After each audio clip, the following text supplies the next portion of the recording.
काफ़ी कमी आई है। मैं ये नहीं कहूँगा कि आज की सिचुएशन आइडियल सिचुएशन है, लेकिन ये दिखाता है कि जिस रास्ते पे हम चल रहे हैं वो रास्ता सही है। 2014 के मुकाबले आज 2023 में 30% पोल्यूशन में कमी आई है। अमूमन देखने में आया कि अन्य राज्यों में या अन्य शहरों में समय के साथ प्रदूषण बढ़ा है, विकास की एक्टिविटीज़ के साथ प्रदूषण बढ़ा है, लेकिन दिल्ली में 30% पोल्यूशन की कमी है। 2014 में PM 2.5 149 होता था, आज PM 2.5 103 है। 2014 में PM 10 324 होता था, आज 223 है। तो लगभग 30% प्रदूषण में कमी आई है। एक और आंकड़ा मैं देना चाहता हूं कि 2016 में प्रदूषण के हिसाब से अच्छी हवा 109 दिन होती थी। 365 में से 109 दिन अच्छी हवा होती थी।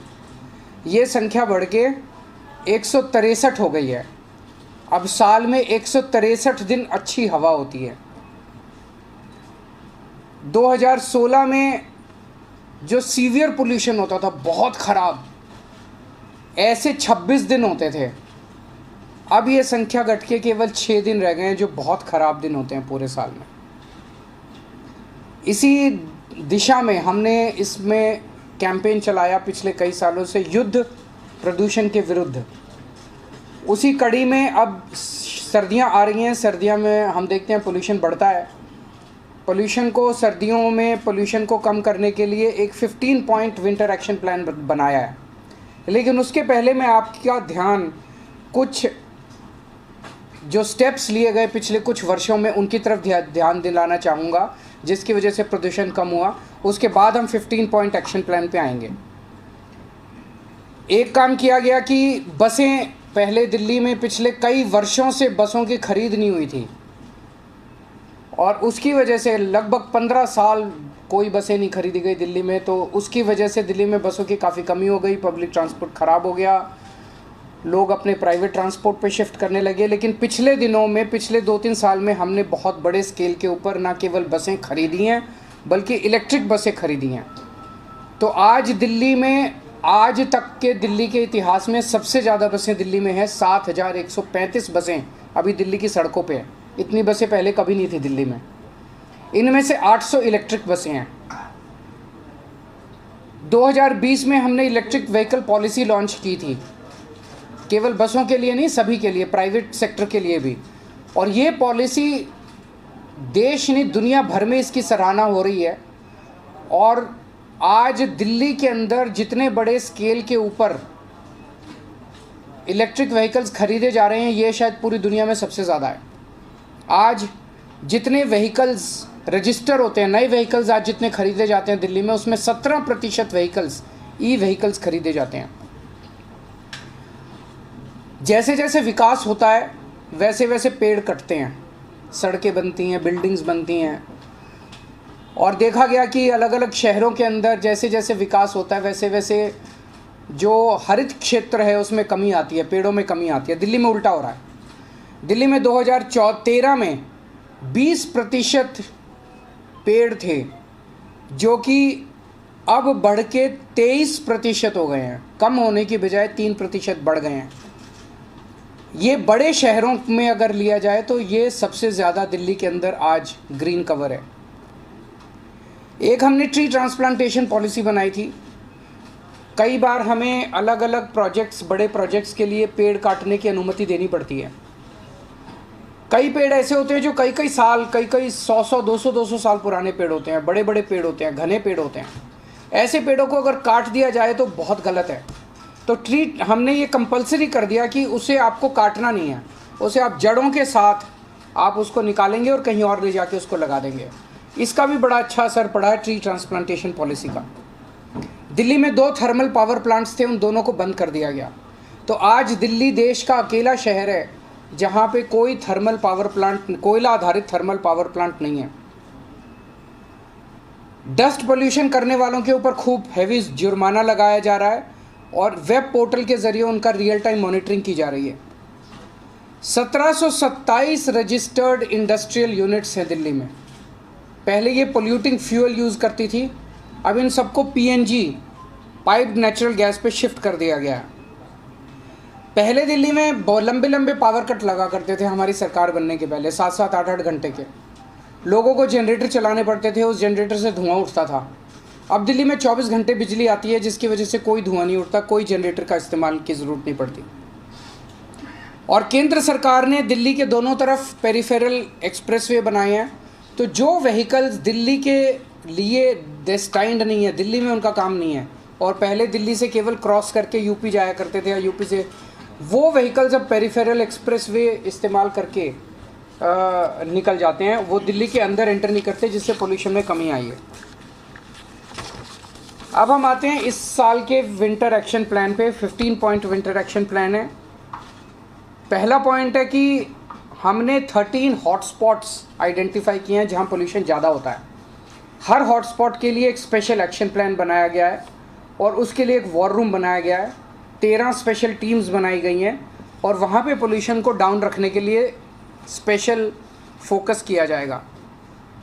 दिल्ली में पराली जलाने को कम करने के लिए पूसा द्वारा बनाया गया बायोडिकम्पोज़र पिछले 3 सालों से हम इस्तेमाल कर रहे हैं। उसके नतीजे काफ़ी अच्छे आए हैं। पिछले साल हमने 4400 एकड़ में बायोडिकम्पोज़र का इस्तेमाल किया था। इस साल 5000 एकड़ में बायोडिकम्पोज़र का इस्तेमाल किया जाएगा। डस्ट पोल्यूशन को कम करने के लिए कई सारे स्टेप्स उठाए हैं। एक तो ये जो कंस्ट्रक्शन साइट्स हैं, उन कंस्ट्रक्शन साइट्स पे निगरानी रखने के लिए स्पेशल टीम्स बनाई गई हैं। 591 टीम हैं। 500 स्क्वायर मीटर से ज़्यादा निर्माण साइट्स वाले डस्ट कंट्रोल करने के लिए उनको वेब पोर्टल पे रजिस्टर करना पड़ेगा, और 5000 स्क्वायर मीटर से ज़्यादा का अगर कोई कंस्ट्रक्शन साइट है तो उन्हें एंटी स्मॉग गन लगाना अनिवार्य होगा। सड़कों पे भी जो सफाई करते टाइम धूल उड़ती है, उसके लिए 82 मैकेनिकल रोड स्वीपिंग मशीन्स लगाई गई हैं। 530 वाटर स्प्रिंकलिंग मशीन लगाई गई हैं और 258 एंटी स्मॉग गन सड़कों के ऊपर चलेंगी विंटर के दौरान। जो व्हीकल से पोल्यूशन होता है उसको कंट्रोल करने के लिए पीयूसी सर्टिफिकेट्स की जांच करने के लिए, और 10 साल से पुराने डीजल व्हीकल और 15 साल से पुराने पेट्रोल व्हीकल्स को प्रतिबंध के कंप्लायंस के लिए 385 टीम्स गठित की गई हैं। जो कंजेस्टेड एरियाज़ है, जहाँ ट्रैफिक ज़्यादा रहता है, वहाँ पे व्हीकल खड़ा हो जाता है और व्हीकल खड़ा होकर वहाँ पे पोल्यूशन करता है, ऐसे 90 सड़कों की पहचान की गई है और वहाँ पे ऑल्टरनेट रूट्स प्रोवाइड करे जाएंगे। उसको प्रचारित किया जाएगा कि आप इसको अवॉइड कीजिए, इस सड़क को आप यहाँ से निकल सकते हैं। खुले में कूड़ा जलाने पे प्रतिबंध है और 611 टीमों का गठन किया गया है जो इसके ऊपर निगरानी रखेंगी। मैंने जैसे कहा कि 1727 इंडस्ट्रियल यूनिट्स हैं रजिस्टर्ड, जो कि अब पीएनजी नॉन पोल्यूटिंग फ्यूल का इस्तेमाल कर रही हैं। इसकी निगरानी के लिए 66 टीमों का गठन किया गया है। एक ग्रीन वॉर रूम बनाया गया है 24 घंटे, जिसके ज़रिए निगरानी रखी जाएगी। ग्रीन दिल्ली ऐप जो लॉन्च किया गया था, उसका बड़ा सक्सेसफुल रिस्पांस रहा है। 3 साल पहले लॉन्च किया गया था। इसमें लगभग 70,000 शिकायतें आईं, जिसमें से 90% 63,000 शिकायतों का निपटारा कर दिया गया है। हम दिल्ली के लोगों को अपील करेंगे कि एंड्रॉयड और iOS के ऊपर ये ग्रीन दिल्ली ऐप है, उसे ज़रूर डाउनलोड करें, और कहीं भी किसी भी तरह की अगर दिल्ली में प्रदूषण करती हुई एक्टिविटी दिखाई दे, उसको इस ऐप पे भेजें, हम उस पर तुरंत कार्रवाई करेंगे। Real time source apportionment study IIT Delhi और DPCC के साथ की जा रही है, और उसके लिए राउज एवेन्यू में सर्वोदय बाल विद्यालय में एक सुपर साइट बनाई गई है।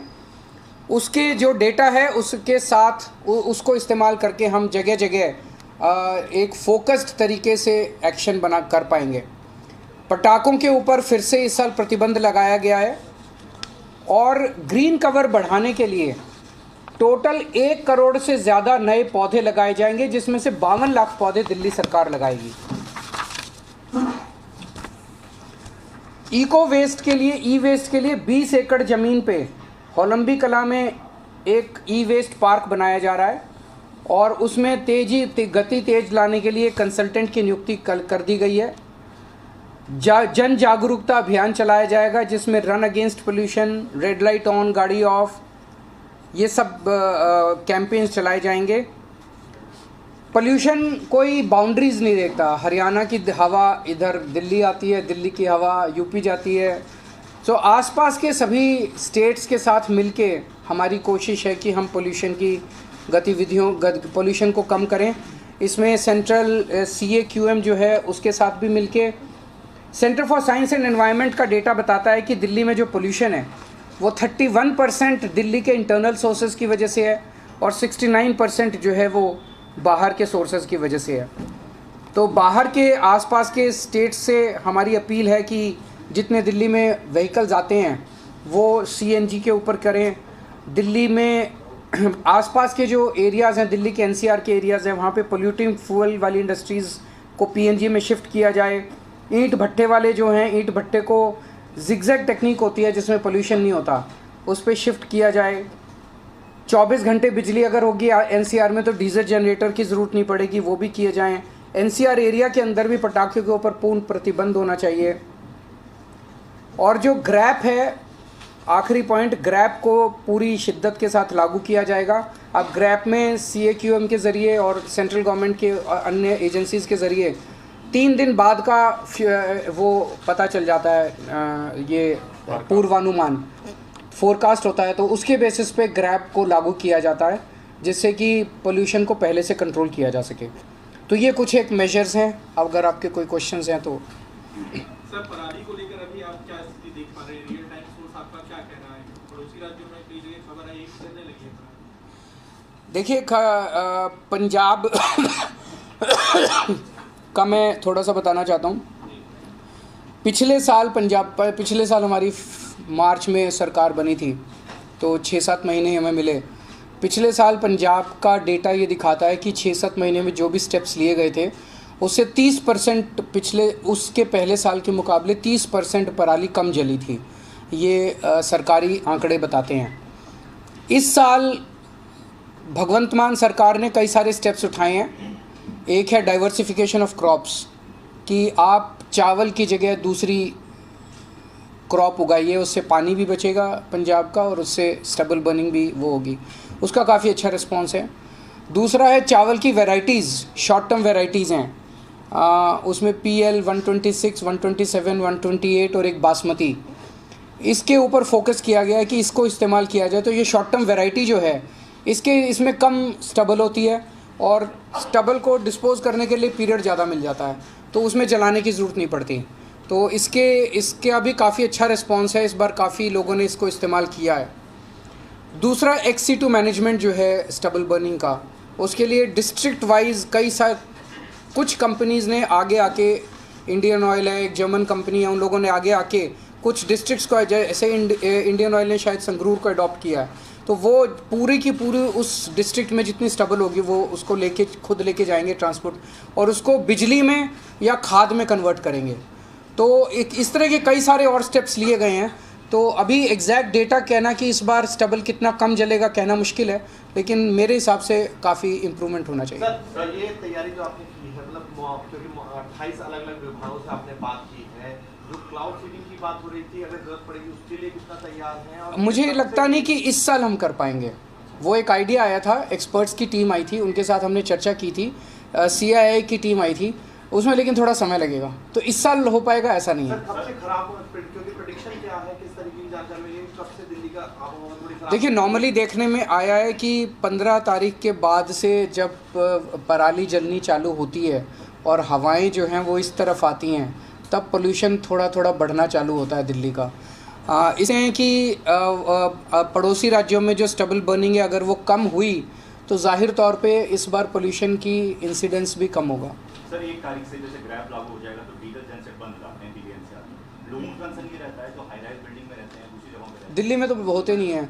NCR के लिए मेरी अपील है आसपास के राज्यों से कि अगर आप 24 घंटे बिजली सप्लाई करेंगे तो उनको DG सेट्स इस्तेमाल नहीं करने पड़ेंगे। सवाल इसमें ये भी है कि आप तो काम कर रहे हैं, अगर नेबर स्टेट में काम नहीं होता, हालांकि आप लोग चिट्ठियाँ लिखते हैं, उसका जवाब आता नहीं है, आप लोग ये कहते हैं इस बार कैसे उसको काम करें? हम CAQM से भी बात करेंगे, जो वो कमेटी है कुट्टी साहब की, उनसे भी बात करेंगे। उनका मैंडेट है कि आसपास के राज्यों को इसके लिए तैयार किया जाए। सर, आपको लगता है जितने प्रतिबंध देश की राजधानी दिल्ली में लगाए जाते हैं, पड़ोसी राज्यों में उतने प्रतिबंध नहीं फॉलो किए जाते? करने चाहिए, क्योंकि दिल्ली इशू केवल दिल्ली का नहीं है। दिल्ली में जैसे हम जिम्मेदारी के साथ काम कर रहे हैं, हरियाणा के लोग हैं उनको भी साफ़ हवा मिलनी चाहिए, पंजाब के लोग हैं उनको भी साफ़ हवा मिलनी चाहिए, यूपी के लोग हैं उनको भी साफ़ हवा मिलनी चाहिए। क्योंकि दिल्ली देश की राजधानी है, मीडिया का सबसे ज़्यादा फोकस दिल्ली पे होता है।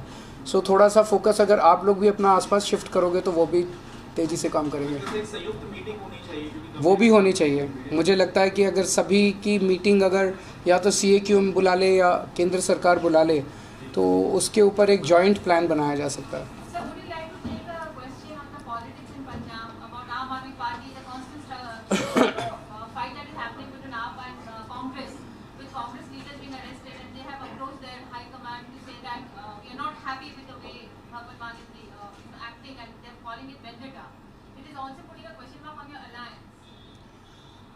पहली चीज़ तो मैं ये क्लियर करा दूँ कि आम आदमी पार्टी इंडिया अलायंस के प्रति कमिटेड है, और आम आदमी पार्टी बिल्कुल किसी भी हालत में इंडिया अलायंस से अलग नहीं होगा, और अलायंस के धर्म को निभाने के लिए हम पूरी तरह से कटिबद्ध हैं। कल मैंने सुना था कि नशे की वजह से किसी पर्टिकुलर नेता या किसी पर्टिकुलर व्यक्ति को पंजाब पुलिस ने गिरफ़्तार किया था। मेरे पास डिटेल्स नहीं है, डिटेल्स के लिए आपको पंजाब पुलिस से बात करनी पड़ेगी। They can only provide you the details of the case, why he was arrested etcetera.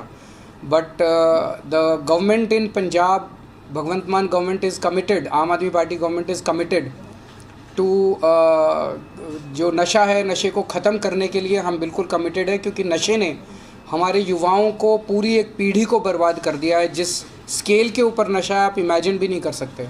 तो उसके ख़िलाफ़ एक जो जंग छिड़ी हुई है, उस जंग में फिर कोई कितना भी बड़ा आदमी हो, कितना भी छोटा आदमी हो, उसे फिर बख्शा नहीं जाएगा। लेकिन मैं किसी भी इंडिविजुअल केस और किसी भी इंडिविजुअल के ऊपर टिप्पणी नहीं करना चाहूँगा, बिकॉज डिटेल्स मेरे पास नहीं है। डिटेल्स के लिए आपको पंजाब पुलिस से बात करनी पड़ेगी। सर, आपने तमाम मीटिंग में बात रखी थी कि सीट शेयरिंग फॉर्मूला जल्द से जल्द तय होना, आपने 30 तारीख तक कहा था, वो हो नहीं पाया। आपने लगता है कि ये कंफ्यूजन जो इसी वजह से क्रिएट हो रही है इसके? मुझे लगता है थोड़ा टाइम दीजिए, हो जाना चाहिए, हो जाएगा। सर, अलायंस को लेकर इसलिए भी सवाल उठ रहा है कि अब पटना से ये मांग आ रही है कि इस बार प्रधानमंत्री बिहार से होना चाहिए, RJD की तरफ से ये मांग आ रही है। आप लोगों ने तय अभी नहीं किया है इंडिया अलायंस में, लेकिन अलग अलग जगह से इस तरह की मांग आ रही है। देखिए, हमारा तो हमेशा एक ही स्टैंड रहता है कि हमें ऐसी व्यवस्था तैयार करनी है कि इस देश के 140 करोड़ लोग, एक एक आदमी फील करे कि वो प्रधानमंत्री है। हमें लोगों को एम्पावर करना है, हमें किसी एक व्यक्ति को एम्पावर नहीं करना है। Thank you.